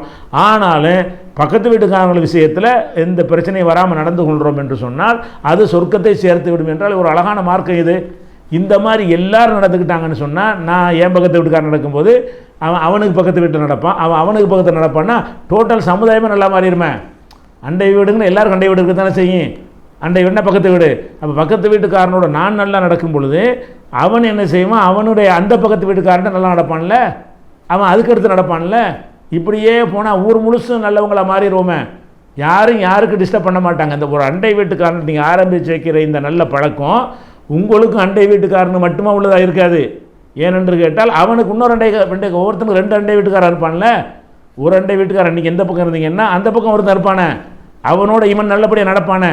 அப்போ அதனுடைய தாக்கம் என்ன செய்யும்னு கேட்டால் சங்கிலி தொடராக போய்கொண்டே இருக்கும். போய்கொண்டே இருக்கும். ஒட்டுமொத்த சமுதாயத்திலையும் இந்த தெருவா, அந்த ஊரா, அப்படி ஊர்ப்பா இது, ஒரு சண்டை இல்லை, ஒரு சச்சரவு இல்லை, யாருக்கும் யாரும் எந்த இடைஞ்சல் பண்ண மாட்டேங்கிறாங்க, அவ்வளோ நல்ல மக்களாக இருக்கான்னு ஒட்டுமொத்த ஊரே நல்ல மக்களாக மாறிடுமே. அப்போ ஒரு தண்டை வீட்டுக்காரன்ட்ட நம்ம ஆரம்பித்து வச்சுக்கிற நல்ல பழக்கம் வந்து ஊரையே நல்லவன் ஆக்கி விட்டுருங்கிறத நீங்கள் சிந்தித்து பார்க்கணும். அப்படிப்பட்ட ஒரு விஷயமாக சொல்கிறாங்க. அப்போ ரசூல் ஸல்லல்லாஹு அலைஹி வஸல்லம் ஒருத்தர் கேட்குறாரு, அல்லாஹ்வுடைய தூதரே மத்தா கூனு முஹ்சினன், நான் வந்து ஒரு நல்லவன் ஆகுறது எப்படின்னு கேட்குறாரு. கேள்வி என்னது, நான் நல்லவன் ஆகணும், அது நான் எப்படி ஆகுவேன் அப்படின்னு கேட்குறாரு. அப்போ ரசூல் ஸல்லல்லாஹு அலைஹி வஸல்லம் சொல்கிறாங்க, இதா கால ஜீரானுக்கு அந்த முஹ்சின், உன் பக்கத்து வீட்டுக்காரன் நீ நல்லவன் சொன்னால் நீ நல்லவன் தான் போ. ரசூல் என்ன செய்கிறாங்க, நான் நல்லவன்டா எப்படின்னு கேட்கும் பொழுது யார் ரசூலுல்லாஹ் மத்தா கூனு முஹ்சினன், நான் நல்லவனாக எப்போது ஆக முடியும் என்று கேட்குறாங்க. அப்போ ரசூல் ஸல்லல்லாஹு அலைஹி வஸல்லம் சொல்கிறாங்க, இதா கால ஜீரானுக்கு, உன் பக்கத்து வீட்டுக்காரன் சொல்வானேயானால் அன்னக்க முஹ்சின் அந்த முஹ்சினுன், நீ வந்து நல்லது செஞ்சவன் நல்லவன் என்று சொன்னானேயானால் அந்த முஹ்சினுன், நீ நல்லவன் தான். அப்போ என்ன சொல்கிறாங்க, நம்ம நல்லவன் என்று பேர் எடுக்கிறது வெளியில் பேர் நம்மளை பற்றி யாருமே தெரியாதுல, அங்கே நல்ல பேர் யார் வேணால் எடுத்துடலாம். என்னை பற்றி எங்கேயுமே தெரியாத ஒரு ஊரில் போய் ஒரு தெருவில் போய் நான் நல்லவன் 2 நாளைக்கு நடித்து நல்லவன் அவர் பெரிய கஷ்டமாக ஆயிடலாம். அவங்கெல்லாம் நல்லவன் நினைப்பாங்க. ஏன்னா அந்த 2 நாளைக்கு நான் நல்லவனாக நடக்கிறது தானே. அந்த 2 நாளைக்கு நான் நல்லவனாக நடந்து விட்டேன் என்று சொன்னால் அந்த ஊருக்காரனை நல்லவனாக நினைப்பான். ஆனால் அவன் நல்லவன் அவன் நல்லவன் கிடையாது. எப்போ பார்த்தாலும் உன்னோட இருந்துக்கிட்டு இருக்கிற பக்கத்து வீட்டுக்காரன், அவங்ககிட்ட நீ என்னென்ன மாதிரி பக்கத்து வீட்டுக்காரனுடைய சைத்து கொள்கிறாய், அவனுக்கு எப்படி இடைஞ்சல் பண்ணுறா, உன் வீட்டில் உனக்கு குறிக்கிறது மாதிரி அவன் வீட்டில் அவனுக்கு உரிமை இருக்குதுல்ல, அதில் என்ன உனக்கு கால் பண்ணுறதுக்கு என்ன காரணம்? அவன் வீட்டில் அவன் இஷ்டப்படி நடப்பான், உன் வீட்டில் நீ இஷ்டப்படி நடக்கும் பொழுது அவன் இஷ்டப்படி நடக்கல, உனக்கு என்னப்பா பொறாம? அப்படி நடந்து கொள்வாயானா நீ எப்படி நல்லவனாக முடியும்? அப்போ நல்லவனாகிறதுக்குரிய இலக்கண அளவுகளை எங்கே இருக்குன்னு கேட்டால், இதா கால ஜீரானுக்கு அந்த முஹ்சினுன், உன் அண்டை வீட்டார் உன்னை நல்லவன் என்று சொல்வானே ஆனால் அந்த முஹ்சினுன், நீ நல்லவன். ஒய்தா காலு இன்னக்க முசீவுன், உன்னை கெட்டவன் என்று அண்டை வீட்டார் சொல்வாளேயானால் அந்த முசீவுன், நீ கெட்டவன் தான். பக்கத்து வீட்டார் கேட்கணும், ஆள் எப்படி, அவனை அம்மாடி என்ன முடிஞ்சு வச்சுக்காத, நீ கெட்டவன். பக்கத்து வீட்டு என்ன கேட்கணும், எப்படிங்க, அவர் நல்ல மனுஷங்க, தங்கமான மனுஷன், அப்படி நல்லவன். அப்போ அண்டை வீட்டுக்காரர்கிட்ட கேட்கும் பொழுது என்ன செய்யணும், அவர்கள் உன்னை நல்லவன் என்று சொன்னால் தான் இது உன்னை நல்லவனாக முடியுங்கிற அளவுக்கு, அதாவது நமக்கு மார்க்கு போடுறது யார், அண்டை. அங்கே தான் சுயரூபம் வெளிப்படும். ஒரு மனிதன் வந்து தெரியாத இடத்துக்கு போனான்னு சொன்னால் 1 மணி நேரம் 2 மணி நேரம் யாரையே பார்ப்பான். அந்த 2 மணி நேரம் தன்னுடைய கெட்ட குணத்தையெல்லாம் மறைச்சிக்கிட்டு நடிச்சிட முடியும். அவன் நம்மளை ரொம்ப பொறுமைசாலி நினச்சிக்கிட்டு போயிடுவான் அவன். அல்லது 1 நாள் 2 நாளைக்கு தங்கி இருக்கிற ஊரில் போய்கிட்டு ரொம்ப பொறுமையை கடைப்பிடிச்சிட்டு போகலாம். ஏன்னா நடிக்க முடியும், காலமெல்லாம் நடிக்க முடியுமா? அண்டை வீட்டுக்காரனோட 24 மணி நேரம் இருக்கிறோம், 365 நாளைக்கு இருக்கிறோம். அப்போ எல்லா நாளும் நம்மளை பார்த்துட்டு இருக்கிறான், நம்முடைய இயல்பு வெளிப்பட்டு விடும். ஒரு நாள் தான் நடிப்போம், காலமெல்லாம் இருக்கணுங்கும் போது நம்ம சுய ரூபத்தை காட்டிடுவோம். அப்போ அண்டை வீட்டுக்காரன் மார்க்கை போட்டுருவான், இவன் மகா கெட்டவனாக இருக்கிறான், ஏன்டா இவன் இந்த வீட்டுக்கு பக்கத்தில் வந்து குடி இருந்தோம் என்று நினைக்கிற அளவுக்கு ஆயிருச்சின்னு சொன்னால் நீ வந்து கெட்டவன் அப்படிங்கிறாங்க. இது இப்னு ஹிப்பானில் வரக்கூடிய ஹதீஸ். இன்னொரு ஹதீஸ் இப்னு மாஜாவில் வருகிறது. ஒரு மனிதர் ரசூலுல்லாஹ்ட்ட கேட்குறாரு, கைஃபலி அன் ஆலம இதா அஹ்சன்து இதா அஸஅத்து, அல்லாஹ்வுடைய தூதரே நான் நல்லா தான் நடக்கிறேனா, நான் கெட்டவனாக தான் இருக்கிறேனா என்று நானே எப்படி அறிந்து கொள்வதுன்னு கேட்குறாரு. ஒருத்தர் என்ன கேட்குறாருன்னா, கைஃபலி அன் ஆலம நான் எப்படி அறிஞ்சு கொள்வது, இது அஹ்சன்து இது அஸஅத்து, நான் நல்லா நடந்தால் நான் கெட்டதை நடந்தால் நானே எப்படி அடுத்தவன்கிட்ட கேட்காம நானே எப்படி அறிந்து கொள்வது என்று கேட்குறார். அப்போ ரசூல் ஸல்லல்லாஹு அலைஹி வஸல்லம் சொல்கிறாங்க, இதா சமயத்த ஜீரானக்க யகூலுன, உன் அண்டை வீட்டார்கள் சொல்வார்களேயானால் அன்கது அஹ்சன்த, நீ நல்லா நடக்கிறீங்க, எங்களை நல்லபடியாக நடக்கிறீங்க என்று உங்கள் பக்கத்து வீட்டுக்காரங்கள் சொல்வார்களே, ஆனால் பக்கத்து அஹ்சன்த, நீ நல்லா தான் நடக்கிறாய். ஒய்தா சமீத்தும் யகூலுன, அவர்கள் சொல்வார்களேயானால் கது அசத்த, நீங்கள் நல்லா நடக்கலைங்க, நீங்கள் மோசமாக நடக்கிறீங்க, என் பக்கத்து வீட்டு ஆளாக இருந்துக்கிட்டு இப்படி அநியாயம் பண்ணுறீங்க என்று சொல்லிவிட்டார்கள் என்று சொன்னால் பக்கத்து அசத்த, நீ நல்லா நடக்கலை, கெட்டவனாக தான் நடக்கிறாய் என்று அளவுகோலாக சொல்கிறார்கள். அப்போ இந்த அளவுக்கு அண்டை வீட்டுக்காரர்கிட்ட எந்த அளவுக்கு பிரச்சனை வராமல் என்ன செய்யணும், கொண்டு போகணும். இன்னும் சொல்லப்போனால் ரசூல் ஸல்லல்லாஹு சொல்கிறாங்க, பல விஷயங்களை வந்து ஜிப்ரீல் மூலமாக அல்லாஹ் ரசூலுல்லாஹ்வுக்கு போதிச்சுக்கிட்டே இருக்கிறான். அப்போ ஜிப்ரீல் மூலமாக திரும்ப திரும்ப வலியுறுத்தின ஒரு விஷயம் என்னன்னு கேட்டால் அண்டை வீட்டார் விஷயமா. ரசூலுல்லாஹ்ட்ட வந்து அண்டை வீட்டார் ஒழுங்காக உங்கள் மக்களுக்கு சொல்லிக் கொடுங்க, அண்டை வீட்டாரை அனுசரிக்க சொல்லுங்கள் என்று ஜிப்ரீல் அவர்கள் எனக்கு வந்து தொடர்ந்து வலியுறுத்தி கொண்டே வந்தார். எந்த அளவுக்கு வந்து விட்டார்ன்னு சொன்னால், இவர் சொல்கிற போகிற போக்கை பார்த்தோம்னு சொன்னால் அண்டை வீட்டுக்காரன் நமக்கு வாரிசுன்னு சொல்லுவார் போல இருக்க, அண்டை வீட்டுக்காரன் அப்படி கவனிச்சிக்க எப்படி கவனிச்சிக்கன்னு சொல்கிற கேட்க கேட்க கடைசியில் வந்து உன் சொத்துலையும் பங்கு கூடன்னு சொல்லிடுவாங்களோ என்று நான் நினைக்கும் அளவுக்கு ஜிப்ரீல் வந்து எனக்கு வலியுறுத்தி கொண்டே இருந்தாருங்கிற அளவுக்கு ரசூலுல்லாஹ் சொல்கிறாங்க. அந்த ஹதீஸை பாருங்கள், புகாரியில் 6014வது ஹதீஸ். அதில் வருகிறது, மாசால யூசினி ஜிப்ரீல் பில் ஜாரி, ஜிப்ரீல் அவர்கள் அண்டை வீட்டுக்காரனை பற்றி எனக்கு வலியுறுத்தி கொண்டே இருந்தார். ரசூலுல்லாஹ் வலியுறுத்துறாங்கன்னா மக்களுக்கு சொல்வதற்கு தான். அப்போ அண்டை வீட்டுக்காரனை ஒழுங்காக நடந்துக்கிறீங்க, பக்கத்து வீட்டுக்காரனை பகிச்சிக்கிறாதீங்க, அவனுக்கு இடைஞ்சல் பண்ணாதீங்க, அவங்க துன்புறுத்தாதீங்க, தொல்லை கொடுக்காதீங்க, நல்ல உதவிகள் செய்யுங்க, அவங்க கஷ்டத்தில் பங்கெடுத்து கொள்ளுங்கள் என்று பல விஷயங்களை அண்டை வீட்டுக்காரர் சம்பந்தமாக ரசூல் ஸல்லல்லாஹு அலைஹி வஸல்லம் அவர்கள் எனக்கு வலியுறுத்தி கொண்டே வந்தார்கள். ஹத்தா லனன்து, எந்த அளவுக்கு என்றால் நான் நினைத்து விட்டேன், அன்னஹு சையுவர்ரிசுஹு, இவர் அண்டை வீட்டுக்காரன் நமக்கு வாரிசாக்கி விடுவார் போல, அண்டை வீட்டுக்காரனுக்கு உன் சொத்துலையும் பங்கு இருக்குன்னு சொல்லிடுவாங்களோ என்கிற அளவு. ஒரு சொந்தக்காரன் பெத்த பிள்ளைக்கு கணவனுக்கு மனைவிக்கு எப்படி சொத்தில் உரிமை இருக்குமோ அந்த மாதிரியான உரிமை கூட அண்டை வீட்டுக்காரனுக்கு இருக்குன்னு சொல்லிவிடுவார்களோ என்று கருதும் அளவுக்கு வலியுறுத்திருக்கிறார்கள்னா என்ன அர்த்தம்? எப்படி உன் பிள்ளையை கவனிக்கிற அந்த மாதிரி கவனிக்கணும், உன் மனைவியை கவனிக்கிற மாதிரி, உன் தாய் தந்தையை கவனிக்கிற மாதிரி அண்டை வீட்டுக்கார கவனிங்கன்னு சொல்கிறாங்க. அப்படி இருந்தால் தான் இந்த மாதிரி நினைக்க முடியும். இவங்க சொல்கிற போக்கை பார்த்தோம்னு சொன்னால் அண்டை வீட்டுக்காரனை நமக்கு வாரிசுன்னு ஆக்கிடுவாங்க போல இருக்க என்று நான் நினைச்சேங்கிறாங்க ரசூல் ஸல்லல்லாஹு அலைஹி வஸல்லம். ரசூல் ஸல்லல்லாஹு அலைஹி வஸல்லம் ஊகிக்கிறது வந்து அந்த அளவுக்கு வலியுறுத்தினா தான் ஊகிப்பாங்க. அப்போ அண்டை வீட்டுக்காரனுக்கு எந்த அளவுக்கு உரிமை கொடுக்கப்படுதுன்னு கேட்டால், அவன் உன்னுடைய தகப்பன் மாதிரி வச்சுக்க, வயசானவனாக இருந்தால், வயசான பொம்பளையாக இருந்தால் ஒரு தாய் மாதிரி வச்சுக்க. அப்போ உன் தாய் மாதிரி இருந்தால் எப்படி நடப்ப? அப்படி நட. உன்னை விட வயசு கம்மியாக இருந்தால் ஒரு புள்ள மாதிரி நினை. அப்போ அந்த மாதிரி நினைத்து நடக்க வேண்டுங்கிற அளவுக்கு, அதாவது வாரிசு உரிமை கிடைத்து விடுமோங்கிற அளவுக்கு, அவன்கிட்ட நீ வாரிசு, ஓன்ட்டு அவன் வாரிசுன்னு ஆகிருமோங்கிற அளவுக்கு அல்லாஹ் வந்து ஜிப்ரீல் வலியுறுத்துறா, ஒரு விஷயத்தை வலியுறுத்த முடியும், அல்லாஹ் வலியுறுத்துறன்னு அர்த்தம். ஜிப்ரீல் வலியுறுத்துறார் என்று சொன்னால் அவர் வஹி இல்லாமல் வலியுறுத்த முடியுமா? அல்லாஹ் அந்த மாதிரி வலியுறுத்திருக்கிறான் என்பது அதுக்கு அர்த்தம். அதை நம்ம விளங்கி கொள்கிறோம். அதே மாதிரி இது புகாரில் 6014வது ஹதீஸ். அதுபோக பொதுவாக அண்டை வீட்டார்கிட்ட பிரச்சனைகளை தவிர்த்து கொள்வது போக உபகாரங்கள் நம்ம செய்ய வேண்டும். நல்லது கெட்டதுக்கு என்ன செய்யணும்? அவங்கள கவனிக்கிறது, உபகாரங்கள் உதவிகள் செய்வதை நம்ம என்ன செய்யணும்? கவனத்தில் கொள்ள வேண்டும். அது எப்படிலாம் கொள்ளணும்னு கேட்டால் ரசூல் ஸல்லல்லாஹு அலைஹி வஸல்லம் சொல்கிறாங்க, நீங்கள் ஒரு வழக்கமாக எல்லோரும் சாப்பிட்ற வந்து அந்த காலத்தில் வந்து ஆலிவாயில் தொட்டு சாப்பிடுவாங்க, வெறும் ரொட்டியை சாப்பிடுவாங்க.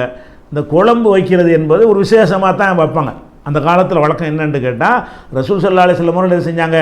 மாவை குழச்சி உருண்டையாக போட்டு சாப்பிட்டுக்குருவாங்க. ரொட்டின்னா ரொட்டி தான். ரொட்டிக்கு தொட்டுக்க என்ன வைப்பாங்கன்னு கேட்டால் வினிகருங்கிறாங்க, இல்லை சீர்க்கா காடி, அந்த காடியை கொண்டாந்து வைப்பாங்க.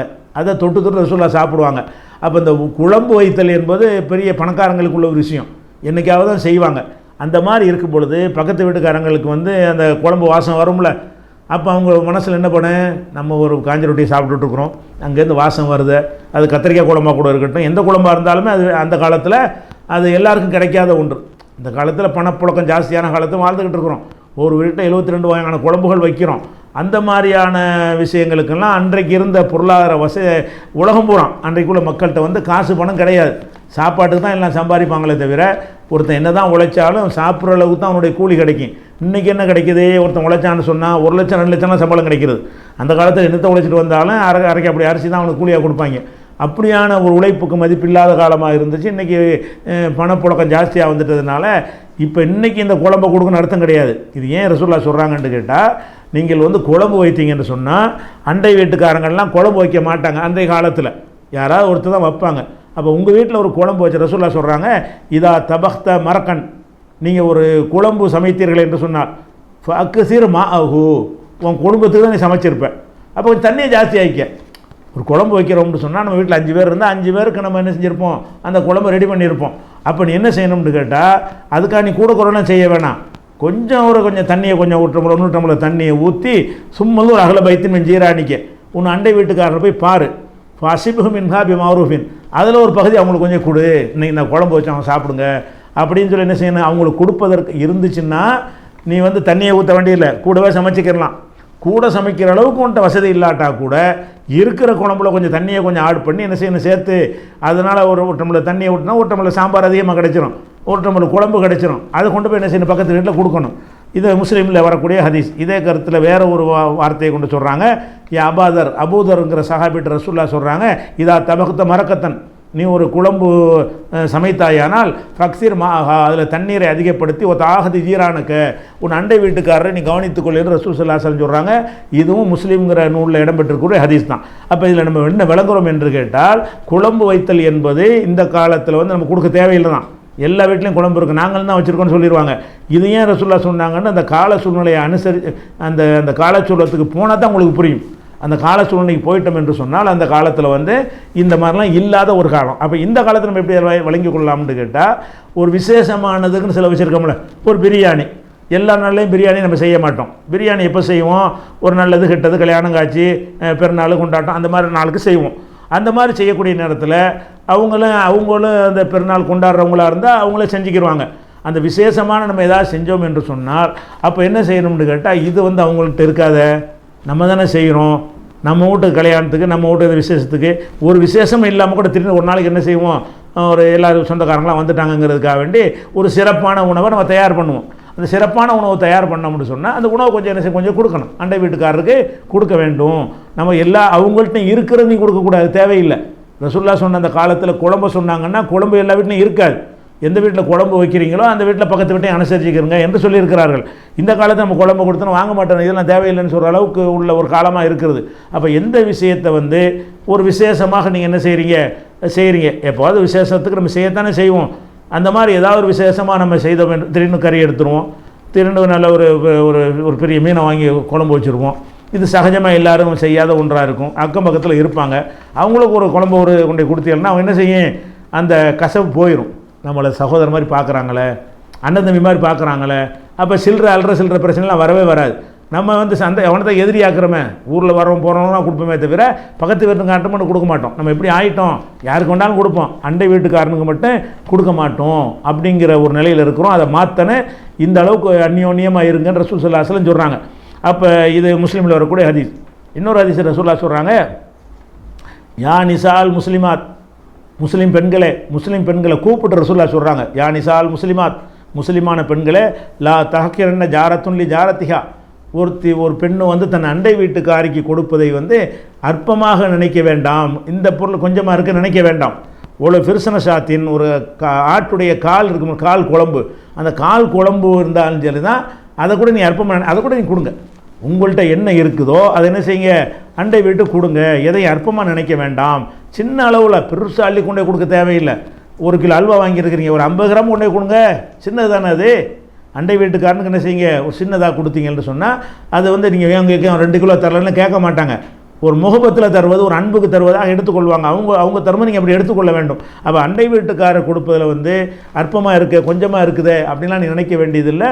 அதை கூட நீங்கள் கொடுங்க என்று ரசூல் ஸல்லல்லாஹு அலைஹி வஸல்லம் சொல்லி காட்டுகிறார்கள். அப்போ அந்த அண்டை வீட்டுக்காரரை கவனித்துக் கொள்ளுதல் என்பது மார்க்கத்தில் எவ்வளோ முக்கியத்துவம் வாய்ந்ததாக இருக்கிறது என்பதை நம்ம இதிலிருந்து வழங்கி கொள்ள முடிகிறது.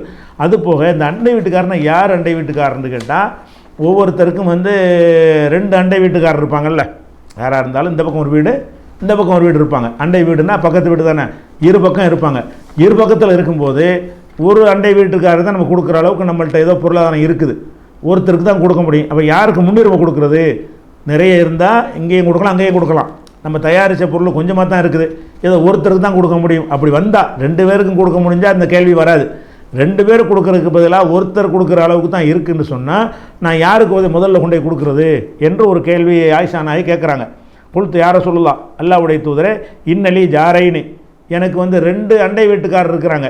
ஃபைலா ஐஹிமா ஹுதி, அது 2ல் யாருக்கு நான் வந்து ஹதியா கொடுக்குறது, ஒரு அன்பளிப்பை வழங்குவது என்று கேட்குறாங்க. அப்போ ரசூல் ஸல்லல்லாஹு அலைஹி சொல்கிறாங்க, இல்லை அக்ரபிஹிமா மின்க பாபன், உனக்கு வந்து மின்கி பாபன், யார் உனக்கு வாசல் பக்கத்தில் இருக்குதோ, 2 வீடு இருந்தால் கூட இந்த வீட்டுடைய வாசல் அந்த வீட்டுடைய வாசலை கணக்கு பண்ணு. எந்த வீடு வந்து ஓம் வாசலில் இருந்து அந்த வீட்டுக்கு அவங்க வீடு வாசல் கிட்ட வருதோ, ஏன்னா வாசல் அமைப்பு ஒன்று பண்ண இருக்கும்ல, அதாவது இந்த நம்ம வீட்டு வாசல்லேருந்து அடுத்து ஒரு 5 அடி தள்ளி அவங்க வீட்டு வாசல் இருக்குது. இந்த பக்கம் உள்ள வீடு வந்து 7 அடி தள்ளி வாசல் வருது. அவர் கொஞ்சம் தூரமாக போயிடுறார், வாசல் தான் கிடக்கு, செவர் கரெக்டாக தான் இருக்கும். இந்த வீடுக்கு அந்த வீடுக்கு இந்த செவருக்கு தாண்டி அவங்க இருப்பாங்க, அந்த செவருக்கு தாண்டி இவங்க இருப்பாங்க. அப்படி இருந்தாங்கன்னு சொன்னாலும் அதெல்லாம் ஆயிஷா அப்படி தான் கேட்குறாங்க. 2 பக்கத்து வீடு தானேண்டு. பக்கத்து வீடு 2 இருக்கும் பொழுது ஒன்றுக்கு முன்னுரிமை கொடுப்பது வந்து ஒரு ரீசன் வேணும்ல. அந்த ரீசன் ரசூலுல்லாஹ் சொல்கிறாங்க, அக்ரஹுமா மின்கி பாபன், யார் உனக்கு இந்த வாசலில் ரொம்ப நெருக்கம் இருக்கிறாங்களோ, வாசலால் யார் உனக்கு மிக அருகில் இருக்கிறார்களோ அவர்களுக்கு நீ வந்து முன்னுரிமை கொடு என்று ரசூல் ஸல்லல்லாஹு அலைஹி வஸல்லம் சொல்கிறாங்க. அப்போ அந்த அண்டை வீட்டார் கொடுக்கும் பொழுது யாருடைய வாசல் நெருக்கமாக இருக்குது என்று பார்த்து அதையும் நம்ம கவனித்து கொள்ள வேண்டும்ங்கிறதை ரசூல் ஸல்லல்லாஹு அலைஹி வஸல்லம் வந்து சொல்லி காட்டுறாங்க. அப்போ இந்த அண்டை வீட்டாரை கவனித்தல் என்பது ரொம்ப ரொம்ப ரொம்ப வலியுறுத்தப்பட்ட ஈமானோட தொடர்புடைய ஒரு விஷயமாக பார்க்குறோம். அதுபோக இந்த அண்டை வீட்டார்கிட்ட கவனிக்க வேண்டிய இன்னொரு விஷயம் என்னென்னு கேட்டால், இந்த அண்டை வீட்டார்னு இருக்கிறாங்கல்ல, அண்டை வீட்டாரில் வந்து நெருக்கமாக தான் இருப்போம். அந்த நெருக்கமாக இருக்கிறோங்கிற பேரில் அளவுக்கு மீறி நெருக்கமாக போய் என்ன ஆயிரும்னு கேட்டால், அவங்களுக்கு மத்தியில் வந்து வேறு தவறான காரியங்கள் நடப்பதற்கு அதிகமான வாசலை திறந்து விட்டுரும். ஒருத்தன் வந்து தப்பு செய்கிறதா இருந்தால், குறிப்பாக ஆண் பெண் சார்ந்த தப்புகளாக இருக்கும்னு சொன்னால், அந்த தப்புகள் செய்வதற்கு அண்டை வீடாக இருப்பது வந்து அதிக வாய்ப்பு தரக்கூடியதாக இருக்கிறது. அப்படி வாய்ப்பாக இருக்கும்போது ஒரு திடீர்னு போகிறாண்டா, பக்கத்து வீட்டுக்கு போனாண்டா, ஏன்டா இவன் போனான்னு நினைக்க மாட்டீங்க. ஒரு பெண்ணு பக்கத்து வீட்டில் போனாங்கன்னு சொன்னால் அண்டை வீட்டுக்காக போகிறாங்க போல இருக்குது அப்படின்னு நினைப்பாங்க. இந்த வாய்ப்பை பயன்படுத்தி கொண்டு என்ன செய்கிறாங்கன்ற அதிகமான மக்கள், குறைவான மக்களோ செய்கிறாங்க. என்ன செய்கிறாங்கன்னு கேட்டால், அந்த அண்டை வீட்டாருடைய வீட்டை சேர்ந்த பெண்களோடு தகாத உறவு வைத்து விடுகிறார்கள். அப்படி வைப்பதற்கு எது காரணமாக இருக்கிறது? அண்டை வீடு காரணமாக இருக்குது. இப்போ அண்டை வீடை கவனிக்கணும்னு சொல்லி லிமிட்டை தாண்டி போய் அண்டை வீடுன்னு சொன்னால் பெட்ரூம் வரைக்கும் போகிறது, அவங்க வீட்டு பெண்களோட ரொம்ப இணக்கமாக, அவங்க வீட்டு பெண்களோட இங்கே உள்ள ஆண்கள் போய் ரொம்ப சகஜமாக பழகுவது, அங்கே உள்ள ஆண்கள் வந்து இங்கே உள்ள பெண்களோட வந்து சகஜமாக பழகுவது, அப்படி ஒருத்தருக்கு ஒருத்தர் ரொம்ப நெருக்கத்தை கடைப்பிடித்து ஒரு கட்டத்தில் வந்து எல்லை மீறி போய் தப்பு செஞ்சிடறதெல்லாம் ஏற்பட வாய்ப்பு இருக்குது. அப்போ அண்டை வீட்டாட்டு நெருக்கமாக இருப்பது என்பது என்ன செய்யணும்? மார்க்கம் ஒரு எல்லை வச்சிருக்கிறது. எந்த எல்லை வச்சிருக்கிறது? மகரம் அல்லாதவர்கள். மகரம் என்றால் யார்? அண்ணன் தம்பி யாரை கல்யாணம் பண்ணுறதுக்கு கூடாதோ அவங்கள தான் மகரம்னு மார்க்கம் சொல்லுது. தகப்பனை ஒரு பெண்ணு கல்யாணம் பண்ண முடியாது, அவன் மகரம். அண்ணனை ஒரு பெண்ணை கல்யாணம் பண்ண முடியாது, அவன் மகரம். தம்பியை கல்யாணம் பண்ண முடியாது, அவன் மகரம். சித்தப்பா பெரியப்பா கல்யாணம் பண்ண முடியாது, தாயோடு பிறந்த அண்ணன் தம்பி மாமாவை கல்யாணம் பண்ண முடியாது, தாத்தாவை கல்யாணம் பண்ண முடியாது. அப்போ யாரையெல்லாம் ஒரு பெண்ணு கல்யாணம் பண்ண கூடாதோ அந்த உறவுக்கு இஸ்லாத்தில் பேர் என்ன? மஹரம். அந்த உறவுக்காரங்க தப்பாக நடக்க மாட்டாங்க. ஒரு அண்ணன் தங்கச்சிட்டு நடக்குமா? மிருகஜாதிகள் கொஞ்சம் பேர் மேல்நாட்டில் இருப்பாங்க. பொதுவான வெகுஜன மக்கள் மத்தியில் அந்த மாதிரியான ஒரு சிந்தனைகள்லாம் வரவே வராது. அது அல்லாத யாராக இருந்தாலும் நம்ம வந்து அந்த டிஸ்டன்ஸை மெயின்டைன் பண்ணணும். உறவு நட்பெல்லாம் வைத்துக்கொள்ளணுமே தவிர நமக்கு ஒரு எல்லை வகுத்துக்கொள்ளணும். அண்டை வீட்டாராச்சேன்னு சொல்லி நம்ம பாட்டுக்கு அண்டை வீட்டுக்கு சாப்பாடு கொடுக்க போகிறோம், அது கொடுக்க போகிறோன்னு சொல்லி முதல்ல வாசல் வரைக்கும் போகிறது, அப்புறம் கூடத்துக்கு வரைக்கும் போகிறது, அப்புறம் ரூம் வரைக்கும் போகிறது, கிச்சன் வரைக்கும் போகிறதுங்கிற அளவுக்கெல்லாம் அது மாதிரியெல்லாம் போயிடக்கூடாது. ஏன்னா அங்கே நம்ம போகிற பெண்கள் அங்கே போனால் கூட அங்கே ஆண்கள் இருப்பாங்க, ஆமாம் ஆண்கள் அங்கே போனால் கூட அவங்க பெண்கள் இருப்பாங்க. அப்போ போகிறது வந்து அண்டை வீட்டாருங்கிற அவங்க வேறு நம்ம வேறு. அவங்களும் நம்மளை வந்து ஹிஜாபை பேண வேண்டிய ஆட்கள், முஸ்லீம் வீடாக இருந்தாலும் சரி, அவங்களும் நம்மளுக்கு ஹிஜாபை பேண வேண்டிய ஆட்கள், ஒழுக்கத்தை கடைப்பிடிக்கணும். ஒருத்தருக்குரிய அந்த கண்டிஷன் சட்டங்கள்லாம் இருக்கிறது. அப்போ ரசூல் ஸல்லல்லாஹு அலைஹி வஸல்லம் என்ன சொல்கிறாங்கன்னு கேட்டால், இந்த அண்டை வீட்டாரை பேணுகிறோங்கிற பேரில் வந்து இந்த லிமிட்டை தாண்டிடக்கூடாது. உறவு நட்பு வச்சுக்கிறணும், உதவணும், எல்லாமே ஒரு சின்ன ஒரு தூரத்தை மெயின்டைன் பண்ணிக்கிறணுமே தவிர அப்படி இல்லை என்று சொன்ன நிறைய இடத்துல நம்ம பார்க்குறோம். அண்டை வீட்டாரில் இருக்கக்கூடிய ஒரு பெண்ணை கடத்தி பக்கத்தில் இருக்காரன் கூட்டு ஓடி போயிடுறான். அப்போ அவனுக்கு இவளுக்கு மேட்சே ஆகாது. அப்படி இருந்தால் கூட கடத்திட்டு போய் என்ன செய்கிறான், ரீசர் கல்யாணம் பண்ணுறேன்னு போயிடறான். இவங்க துடிச்சு போகிறாங்க, நம்மள்ட்ட இப்படி பழகுனாங்களே, இந்த மாதிரி நம்ம ஒரு கூட பிறந்த ஆளுமை உடனே அப்படி பழக சொன்னது யார்? அண்டை வீட்டுக்காரனை கவனிக்கணும் என்று சொல்லி இப்படி ஓப்பனாக திறந்து விட சொல்லி மார்க்கம் சொல்லியிருக்குதா? அப்போ அண்டை வீட்டுக்காரருக்கு ஒரு இலக்கணத்தை ரசூல் ஸல்லல்லாஹு அலைஹி வஸல்லம் சொல்கிறாங்க. எப்படி சொல்கிறாங்கன்னு கேட்டால், ஒரு சாபி கேட்குறாங்க, ஐயோ தம்பி ஆளும் இந்தெல்லாம் அல்லாவிடத்தில் பாவங்கள்லையே பெரிய பாவம் எது? எல்லாமே பெரிய பாவங்கள் நிறைய இருக்கிறது, அதில் பெரிய பாவம் எது என்று ரசூல்லாட்ட கேட்கப்படுது. அப்போ ரசூல் ஸல்லல்லாஹு அலைஹி வஸல்லம் சொல்கிறாங்க, அன் தஜால லில்லாஹி நித்தன் வஹுவ ஹலக்கக, உன்னை அல்லாஹ் படைச்சிருக்கும் போது அவனுக்கு ஈக்குவலாக ஒரு ஆள் ஆக்குறீல, படைச்சது அவன், நீ ஒரு பொருளை பிடிச்சி இவன் தான் அல்லாஹ்வை போல நினச்சேன்டா, அது பெரிய பாவம். பாவங்களில் பெரிய பாவம் என்னென்னு கேட்டால், உன்னை அவன் படைத்திருக்கும் பொழுது அந்த அல்லாஹ்வுக்கு ஈக்குவலாக சமமாக இன்னொருத்தனை கருதுவது இருக்குல்ல, அதான் பாவங்களில் பெரிய பாவம் அப்படின்னு சொல்லிட்டு. அப்போ அந்த சஹாபி கேள்வி கேட்டவர் சொல்கிறாரு, இன்னதாளிக்கு அலைமுன், இது பெருசு தான், ஓகே தான், இது பெரிய விஷயந்தான் அப்படின்னு சொல்லிட்டு, சும்மா ஐயுன், அப்புறம் என்ன, அடுத்து ஒரு பெரிய பாவம் என்ன அப்படின்னு கேட்குறாங்க. அப்போ ரசூல் ஸல்லல்லாஹு அலைஹி வஸல்லம் சொல்கிறாங்க, வான் தக்குத்துல வலதக்க மகாபத்தை வலதக்க தகாப எத்தாமமாக்க, உன்னோடு சோறு போடுவதற்கு பயந்து கொண்டு ஓம் பிள்ளை நீனே கொள்வது. குழந்தைய பெற்று வளர்த்து ஆளாக்குற கடமை உனக்கு இருக்கிறது, அதுக்கு தான் நீ பெத்த, இல்லைன்னா கல்யாணம் பண்ணாமல் இருந்திருக்கணும். கல்யாணம் பண்ணி பிள்ளையை பெற்றுட்ட பிறகு என்ன செய்யணும், ஆணோ பெண்ணோ அதை வளர்த்து ஆளாக்க வேண்டிய கடமை உனக்கு இருக்கிறது. சாப்பாடு கொடுக்க முடியலை என்பதற்காக கொள்ளலாமா? அப்போ உணவு கொடுக்க முடியலை என்பதற்காக வேண்டி எந்த கொலையும் பெரிய பாவம் தான்.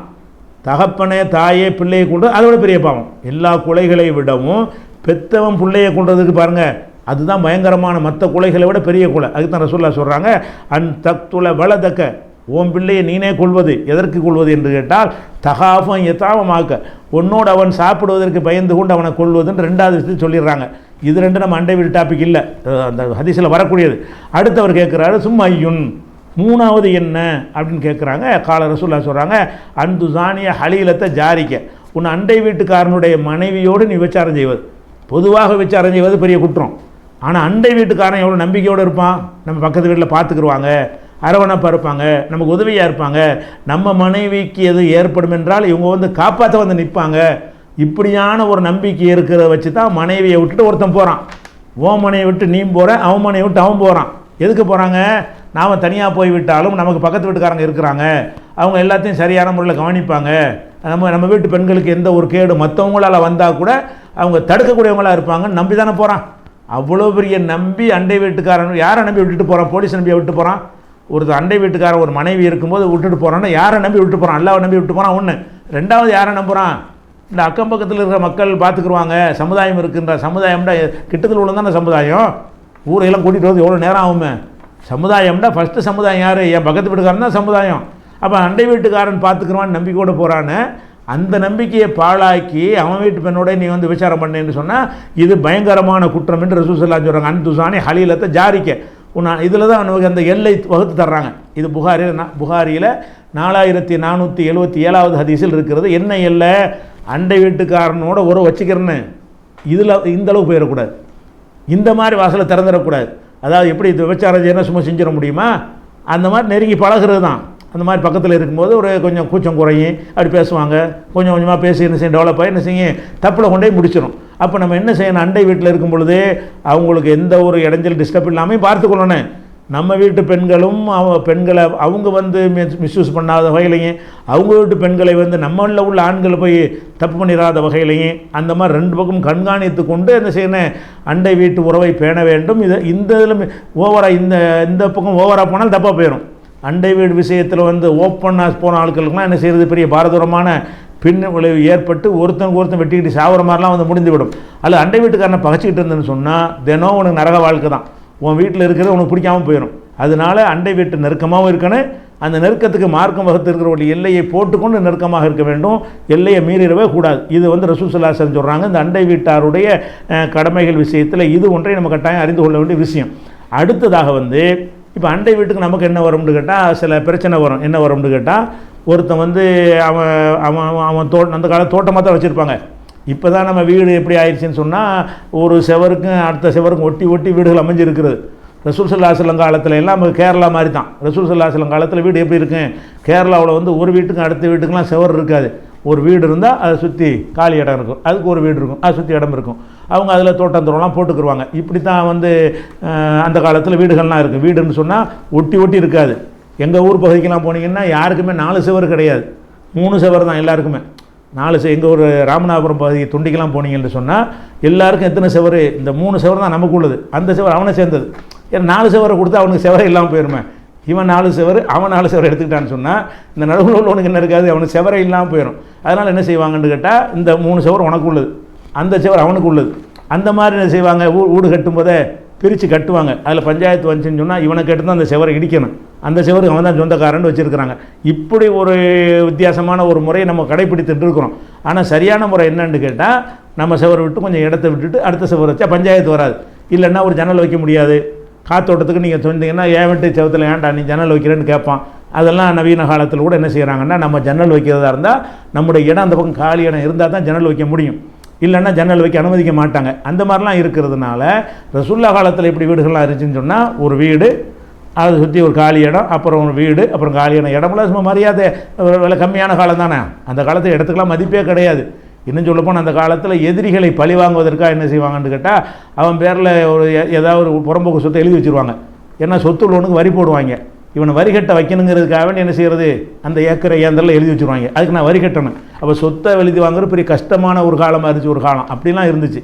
அதனால் வந்து ரசூல் ஸல்லல்லாஹு அலைஹி வஸல்லம் சொல்லக்கூடிய செய்தி வந்து என்னன்னு கேட்டால், ஒருவன் வந்து தன்னுடைய தோட்டத்து செவத்தில் வந்து ஒரு மரத்தை நடுகிறான். அந்த மரத்தை நட்டால் என்ன ஆகும், அவனுடைய வேலி போட்ட இடத்துல ஒரு மரத்தை நடுறான். அந்த மரம் வந்து தேக்கு மரம் மாதிரி அப்படி இருந்துச்சுன்னு சொன்னால் மூங்கில் மாதிரி இருந்தால் நேராக செங்குத்தாக போயிடும். வேறு மரங்களாக இருந்து வேப்ப மரம் புளிய மரமாக இருந்தால் என்ன செய்யும், அதனுடைய வேர் அங்கே இருக்கும், படர்ந்து நம்ம பக்கம் வரும். வளர்ந்த பிறகு என்ன செய்ய முடியும் கேட்டால் பாதி அவன் வீட்டில் இருக்கேன், பாதி வந்து உன் வீட்டு பக்கம் வரும். அப்போ ஒருத்தர் மரத்தை நடும் பொழுது அந்த நடக்கூடிய மரம் வந்து என்ன செய்யும், அது கொஞ்சம் விரிவாக படர்ந்து வளரக்கூடிய மரங்கள், அப்படி தான் அதிகமான மரங்கள் இருக்கும். தென்னை பனை மாதிரி செங்குத்தாக வளரக்கூடியதும் ரொம்ப குறைவாக இருக்கும். அந்த மாதிரி ஒரு மரங்களை வந்து நட்டக்கூடிய நேரத்தில் வந்து நீங்கள் தடுக்கக்கூடாது. அவன் வீட்டு இடத்துல மரத்தை நடுறான். நட்டான்னு சொன்னால் டேய் நீ மரத்தை நடுகிறாய், அது வளர்ந்த பிறகு என் பக்கத்தில் அந்த இலையெல்லாம் வந்து விழுவும், என் பக்கத்தில் வந்து அந்த கொப்புலாம் வரும், என் பக்கம் அந்த கிளைகள்லாம் வரும், அதனால் நீ நடக்கூடாதுன்னு தடுக்க. அவன் இடத்துல நடுக்கிறான். ஆனால் எனக்கு ஒரு டிஸ்டர்ப் ஆகத்தான் செய்கிறது. அவன் இது என் இடத்துக்கு வர்றது வந்து டிஸ்டர்ப் தான். நீ தடுக்காத. அப்போ நீ அவனும் தடுக்க மாட்டான். நீ தடுக்கக்கூடாது என்று சொன்னால் என்ன செய்ய மாட்டான் அவன். நீ தடுக்காமல் இருந்தீன்னு சொன்னால் அவனும் தடுக்க மாட்டான். அப்படி சொல்கிறாங்க ரசூல் ஸல்லல்லாஹு அலைஹி வஸல்லம் சொல்கிறாங்க, லா யம்னு ஜாருன் ஜாரஹு, எந்த ஒரு வீட்டுக்காரனும் பக்கத்து வீட்டுக்காரனுக்கு தடுக்கக்கூடாது. எஹ்ரிஸ ஹஷபஹு ஃபி ஜிதாரிஹி, அவனுடைய செவத்தில் வந்து ஒரு மரத்தை வந்து நட்டு வைப்பதை வந்து நீங்கள் என்ன செய்யக்கூடாது, தடுத்துடக்கூடாது. அதனால் அவன் இடத்துல இது மாதிரி தான் ஆணி, நம்ம காலத்தில் எடுத்து ஆணி அடிக்கிறது. அவன் வீட்டு செவத்தில் ஆணி அடிப்பான். என்ன ஆணி அடிக்கிறேன்னு அவன் பக்கத்தில் இருக்கிற செவத்தில் அவன் ஆணி தானே அடிப்பான். நீ உன் பக்கத்தில் நீ அடிக்கத்தானே செய்கிற, நீ ஆணி அறையக்கூடாது. இந்த மாதிரி எல்லாம் சொல்லக்கூடிய ஒரு காட்சியை பார்க்குறோம். அப்படிலாம் செய்யக்கூடாது. அது ஒரு ரசூலுல்லாஹி ஸல்லல்லாஹு அலைஹி வஸல்லம் தடுக்கிறாங்க. அப்போ இதெல்லாம் வந்து என்னென்னா அண்டை வீட்டுக்காரனுடைய உரிமைகளில் முக்கியமான உரிமை. அதுபோல் வந்து அண்டை வீட்டாரில் வந்து 2 விதமான அண்டை வீட்டார் இருப்பாங்க. அதாவது பாரம்பரியமாக குடியிருக்கிற அண்டை வீட்டார்கள் இருந்தாங்கன்னா அவங்கெல்லாம் வந்து அண்ணன் தம்பி சொந்த பந்தமாக தான் இருப்பாங்க. அதாவது வந்து இடம் வாங்கி குடியேற ஆளுக்களாக இருந்தான்னா அவன் எவனாக இருப்பான், இவன் எவனாக இருப்பான். மதத்தால் வேறுபட்டிருப்பாங்க, இனத்தால் வேறுபட்டிருப்பாங்க, மொழியால் கூட வேறுபட்டவங்களாக இருப்பாங்க. அப்படியான அண்டை வீட்டுக்காரங்க இருப்பாங்க.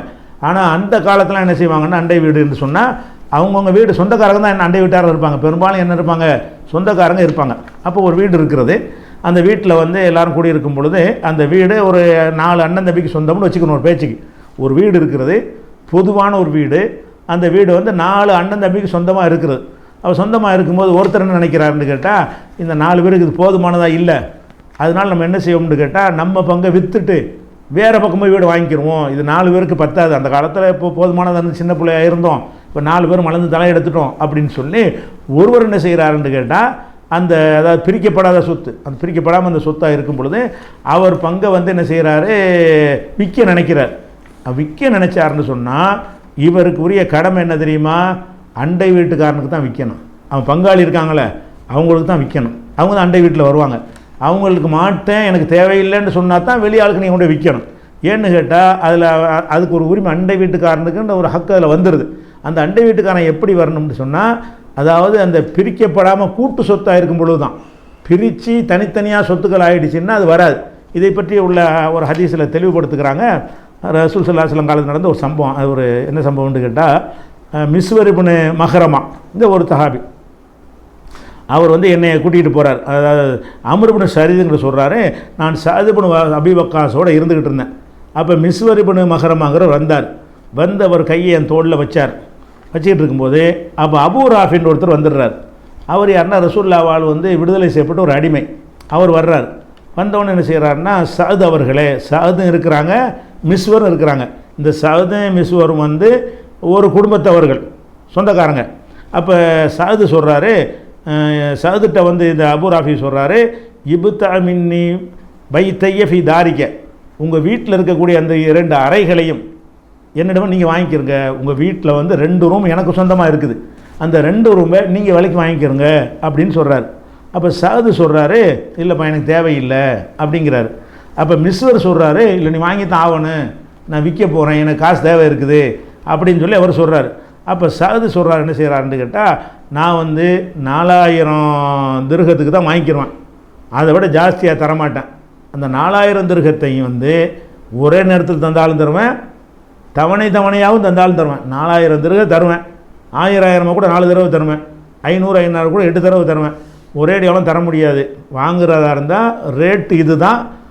அதே நேரத்தில் வந்து ஒரே நேரத்தில் தருவன்லாம் கட்டாயப்படுத்தக்கூடாதுன்னு சொல்லி அவர் என்ன செய்கிறாரு, அவர் சாது சொல்கிறார். அதாவது மிஸ் வருது, விற்க போகிறாரு. எதை விற்கிறாரு, அந்த வீட்டுக்கு உள்ள 2 ரூம் இவருக்கு உள்ள ரூம், ஒரு வீடு தான், அதில் 2 அறை இவருக்கு சொந்தமானதாக இருக்குது. இதை கொண்டே வெளியாளுக்கிட்ட விற்க வேணாமேன்னு என்ன செய்கிறார், இவர் உன்கிட்ட விற்கிறேங்கிறாரு. சாது என்ன செய்கிறாருன்றா, நான் வேணாங்கிறார். இல்லை நீ வாங்கி கண்டிப்பாக வாங்கணும், எனக்கு தேவை இருக்குது. அவர் என்ன சொல்கிறாரு, ரேட்டில் வந்து படிஞ்சு கேட்குறாரு, ரொம்ப குறைந்த ரேட்டு கேட்குறாரு. 4000 திர்ஹத்துக்கு வாங்கிக்கிறோம், 4000க்கு மேலே தரமாட்டேன், அதுவும் ஒரே மூச்சில் தந்தாலும் தருவேன், தவணையாக தந்தாலும் தருவேங்கிறார். அப்போ என்ன செய்கிறாருன்னு கேட்டால், அவர் சொல்கிறாரு, ஏன்பா இது வந்து 500 தீனாருக்கு எனக்கு வந்து விலை பேசி வச்சுருக்கிறேன், வெளியாளுக்கு தர ரெடியாக இருக்கிறாங்க. நீ வந்து என்ன 500 தீனார்னா வெள்ளிக்கு தங்க காசு, திர்ஹம்னா வெள்ளி காசு, நீ 4000 வெள்ளி காசுக்கு வாங்குறங்கிறிய, இது சரியில்லை அப்படின்னு கேட்குறாரு. அவர் என்ன செய்கிறாருன்னு கேட்டால், இல்லை அவ்வளோக்கு தான் தருவேன், எனக்கு தர்றதா இருந்தால் 4000 தான், இல்லாட்டி நீ வெளியே வேண்டாம் நீ விற்றுக்கங்கிறாரு. அப்போ அவர் என்ன செய்கிறாருன்னு கேட்டால், ரசூல் ஸல்லல்லாஹு அலைஹி வஸல்லம் சொல்லிட்டாங்க, அண்டை வீட்டுக்காரனுக்கு தான் உரிமை இருந்துட்டாங்க. உன் வீட்டு பக்கத்தில் இருக்குது, உன் பிரிக்கப்படாத சொத்தாக இருக்குது, இதை போய்கிட்டு நான் வெளியே விற்றேன்னா சரியாக வராது, எனக்கு கூடுதலாக விலை கிடைக்கிறது. அப்படி இருந்தால் கூட நீ தர்ற 4000க்கு உன்னை விற்கிறேன். ஏன்னு கேட்டால் ரசூல் ஸல்லல்லாஹு அலைஹி வஸல்லம் சொல்கிறாங்க, அல் ஜாரு அஹக்கு பி சகபிஹி, அண்டை வீட்டுக்காரன் தான் அந்த வாங்குவதற்கு முன்னுரிமை படைத்தவன் என்று ரசூலுல்லாஹ் சொல்லிட்டாங்க ஒரு ஹதீஸ். அந்த ஒரு ஹதீஸுக்காகத்தான் வெளியில் எனக்கு அதிகமான விலை தரதுக்கு ஆட்கள் இருக்கும் பொழுது நான் உனக்கு என்ன செய்கிறேன், கம்மியான விலைக்கு, நீ கேட்ட விலைக்கு நான் உனக்கு தருகிறேன் அப்படின்னு அவர் விற்கிறார். அப்போ விற்று என்ன செய்கிறாருன்னு கேட்டால், இது புகாரில் 2258வது ஹதீஸில் இருக்குது. அப்போ அண்டை வீட்டுக்காரருக்கு எவ்வளோ பெரிய உரிமை இருக்குதுன்னு கேட்டால், நம்ம சொத்துக்களை விற்கிறதா இருந்தால் வேற ஒருத்தனுக்கு விற்கிறதை விட நம்ம பக்கத்து வீட்டுக்காரனுக்கு என்ன செய்யணும், கேட்கணும், என்னப்பா நீ எடுத்துக்கிறியா, அவன் வந்து சரின்ட்டானா வாங்கிக்கணும். விலை படிஞ்சா தான். இவர் ரொம்ப பேணுதலாக நடந்து கொண்டார், அதுக்கான அநியாய விலை கொடுக்கணும் அவசியம் கிடையாது. அவனும் நம்ம அந்த ரேட்டுக்கு மார்க்கெட் ரேட்டுக்கு தரதுக்கு தயாராக இருந்தான்னு சொன்னால், கண்டவனையும் கொண்டாந்து வைக்கிறத விட அந்த வீட்டில் இருந்து பழகிட்டாங்க. ஒரு அண்டை வீட்டுக்காரன் வேற ஆள் வந்து நுழைஞ்சாண்டா அவனுக்கு பெரிய டிஸ்டர்ப் அவ்வளோ ஆகும், இவனே அனுபவிச்சுக்கிட்டு போகிறான். அப்படிங்கிற உரிமைக்காக ரசூலுல்லாஹ் என்ன செய்கிறாங்கன்னு கேட்டால், உங்கள் அண்டை வீட்டுக்காரனுக்கு ஒரு முன்னுரிமை இருக்குது, வாங்குறதா இருந்தால் பக்கத்து வீட்டுக்காரன் முதல் கேளுங்க. அவனுக்கு எனக்கு கெப்பாசிட்டி இல்லை என்று சொன்னாலோ, அவன் அடிமாட்டு விலைக்கு கேட்டான் என்று சொன்னாலோ தான் நீங்கள் என்ன செய்யணும், வேற ஒரு ஆளுக்கு கொடுக்கணும். வேற ஒரு ஆளுக்கு கொடுக்கக்கூடாதுலாம் கிடையாது. முன்னுரிமை என்ன அர்த்தம், அதுக்கான நம்ம நஷ்டப்படணும் அவசியம் கிடையாது. அப்போ அதை கூட ரசூல் ஸல்லல்லாஹு என்ன செய்கிறாங்கன்னு கேட்டால், முன்னுரிமை வந்து அந்த அதாவது அண்டை வீட்டுக்காரனுக்கு இருக்குது, மற்றவருக்கு கூட இருக்குங்கிறாங்க. அப்போ சொத்தில் பங்காக்கிடுவாங்களோன்னு பயப்படுற அளவுக்கு உரிமை. அதே மாதிரி வந்து விற்கிறதா இருந்தால் வந்து அவனுக்கு தான் முன்னுரிமை கொடுக்கணுங்கிற உரிமை. அதே மாதிரி நம்முடைய எந்த ஒரு பொருளை கொடுப்பதாக இருந்தாலும் அவனுக்கு கொண்டே கொடுக்கணுங்கிற ஒரு உரிமை. அற்பமான பொருளாக இருந்தால் கூட அவனுக்கு என்ன செய்யணும், அண்டை வீட்டாரை கவனிக்கணுங்கிற உரிமை. இந்த மாதிரி அண்டை வீட்டாருக்கு இவ்வளோ உரிமைகள் மார்க்கத்தில் தரப்பட்டிருக்கிறது.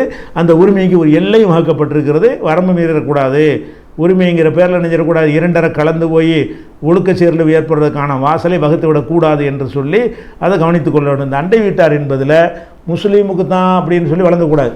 அண்டை வீட்டார் என்பதில் முஸ்லீம் அல்லாதவங்களுக்கு என்ன செய்யலாம், அது மாதிரி அண்டை வீட்டார் பெரும்பாலும் இருக்க மாட்டாங்க. முஸ்லீம் சமுதாயத்தில் வந்து அந்த மாதிரி இருக்க மாட்டாங்க. சில பேர் உயர்ந்திருக்காங்க. இப்னு உமர் அவர்கள் என்ன செய்வாங்கன்னா, நம்ம அண்டை வீட்டார் உள்ள அந்த யஹூதிக்கு கொடுத்துட்டீங்களா அப்படின்னு கேட்பார். அவருக்கு பக்கத்து வீட்டில் ஒரு யஹூதி இருக்கிறார். அப்போ ஏன் அப்படி நினைக்கிறார் அவர்? சஹாபியுடைய கருத்து தான் அது. இருந்தால் ரசூலுல்லாஹ்வுடைய அந்த வழிகாட்டுதல் இதுக்கு போய் தான் அப்படி சொல்ல முடியும்.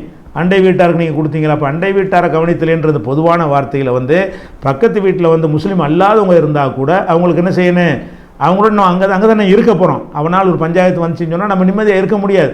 அதனால் அண்டை வீட்டாக்காரங்க முஸ்லீம் அல்லாதவங்க இருந்தாலும் சரி, நல்லது கெட்டது என்ன செய்யணும், கொடுக்கறது வாங்குறது எல்லாம் கவனத்தில் வைத்துக் கொள்ள வேண்டும்.